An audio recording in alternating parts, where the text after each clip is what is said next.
এটা হচ্ছে টাঙ্গুয়ার হাওরের নীলাদ্রি লেক। এখানে আমরা বেশ কিছুদিন আগে বেড়াতে গিয়েছিলাম।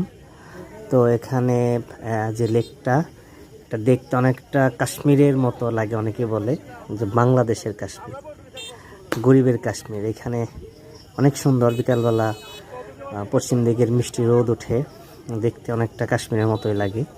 তো আমরা পর্যটক গেছিলাম এখানে, একটা ট্যুর প্যাকেজের সাথে গেছিলাম।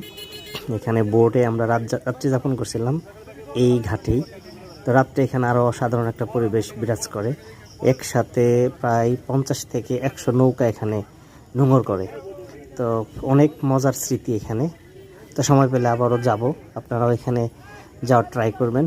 এটা হচ্ছে সুনামগঞ্জ জেলা, টাঙ্গুয়ার হাওর। টাঙ্গুয়ার হাওরের যে এখন অবশ্য পানি কম আছে, এখনকার থেকে আপনার হচ্ছে পুরো বর্ষাতে গেলে আরও বেশি ভালো লাগে।